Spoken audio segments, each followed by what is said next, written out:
The Christian God has many titles, but only one given name, and it is not now, nor has it ever been, Jehovah. In fact, not only is the name of God not Jehovah, but it's complete gibberish, having been invented only about 500 years ago. Now hold on a second there. Of course Jehovah is the name of God, or at least one of them. It's in my Bible, and we sing about it almost every single Sunday in church. There's no God like Jehovah. There's no God like Jehovah. There's no God like Jehovah. Please stop. Now, we do sing about it a lot in church. That is true. But let me just say that worship songs are not the best place to find biblical or theological accuracy. And yes, Jehovah is the name of God that is used in the oldest English translations, but that's because they didn't have a very good grasp of ancient Hebrew language or culture yet. Oh, and you do? Well, not personally, no. But we do know a great deal more about ancient Hebrew than we did in the 1600s when the word Jehovah first started appearing. And there is extremely strong evidence that says that Jehovah is not the name of God. Really? What evidence? Well, like there is no letter J in Hebrew. Oh, or in Greek or Latin. In fact, J wasn't even a separate letter in English when the King James Version first appeared, though the sound probably was. So how do we get the name Jehovah? I'm so glad you asked. It's a long story, but basically, the early translators into English fell into a 700-year-old trap that was meant to prevent people from accurately speaking the name of God. But to understand why someone would want to set up a trap like that, let's back up a little bit. There are several different ways to say the word God, Theos, Elohim, El. And there are many different titles for God: provider, protector, counselor, mighty fortress, etc., etc., etc. But for Christians and Jews, the personal name of God is the name that God revealed to Moses during the episode with the burning bush. Moses asked what God's name is, and God replied with these 4 letters, technically known as the Tetragrammaton. Now, Hebrew is a very different language than English, not just obviously in how it looks, but it's also read right to left instead of our left to right.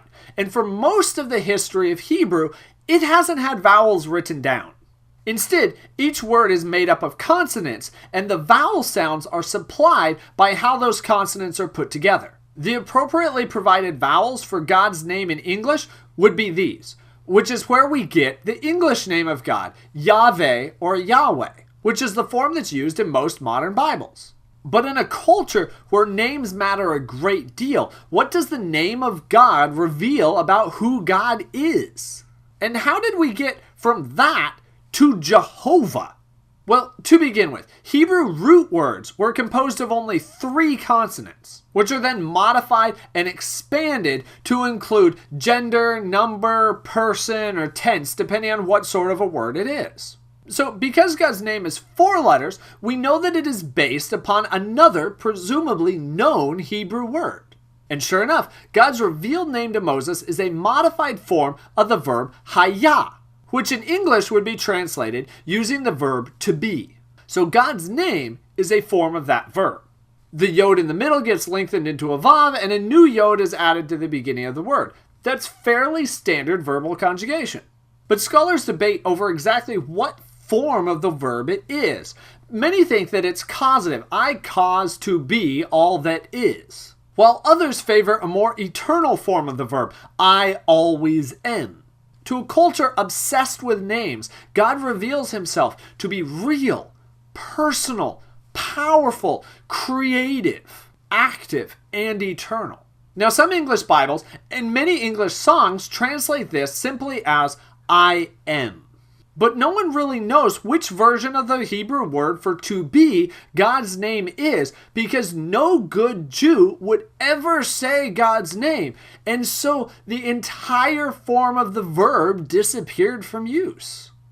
They saw names as having power, and God's name had so much power, was so holy that merely speaking it was sacrilegious. Instead, if you're reading the Bible, you are supposed to automatically substitute every instance of God's name with the phrase, my Lord, which in Hebrew is Adonai. The actual name of God was to be seen, but never spoken. This caused a problem because over the centuries, Hebrew died out as a spoken language several times. So as the Jewish people were scattered all over the world, many of them became less knowledgeable in things regarding their culture and language, like how to treat the name of God. To combat this growing lack of knowledge, a group of Jewish scholars called the Masoretes went back to the original text and added dots and dashes to represent the vowel sounds that are supposed to be made. This was meant to be an aid in pronunciation and reading for people who weren't very good at reading Hebrew. This made it much, much easier to learn and read the language, which is why the Masoretic Text is still used to teach biblical Hebrew to most students today, even though modern Hebrew, once again, has no vowel markings. But as the Masoretes were adding vowels to the text, they also knew that this would make it much easier for a poor reader of Hebrew to accidentally say the name of God. They didn't want that to happen because you aren't supposed to say the name of God in their minds. And so what they did is they took the vowel markings from Adonai and they put those vowel markings down on the name of God. This made a completely new word and changed Yahweh to Yehovah. But see, that way, there could be no accidental reading of the name of God, because if they read it as it appeared in the text, they wouldn't be saying the name of God. Either you would read it wrong, or you would recognize it as the name of God and properly say, "My Lord, Adonai." Well, when Tyndale went to print the first English translation of the Bible, he fell into that exact trap. He used the mixed up wording, which is something that future versions of the Bible continued to do, including the King James. But if you look closely at this picture of a King James Bible from that era, you'll see that it doesn't actually read Jehovah. It reads Yehowah.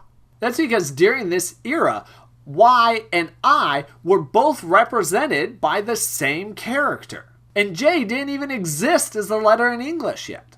Also, the letter V was made using the symbol for U.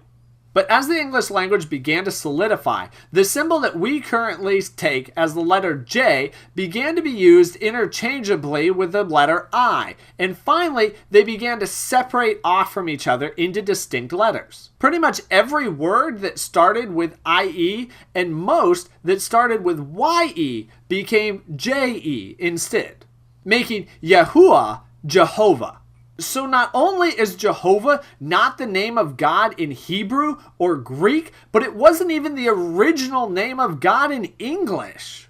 It is a recent addition, and one that was made possible only by combining the vowel markings of Adonai with the actual consonants of the name of God and creating a mutt word that didn't exist until then. And it means nothing. It's like calling someone named Alexander backstander because you misheard it once. It means nothing, and we should stop it as soon as we know better. I hope this video wasn't too linguistics heavy for you. I tried to keep it as simple as possible, but I find the evolution of languages to be really fascinating. Regardless, however, thank you for watching. I hope you have a great week. See you next video.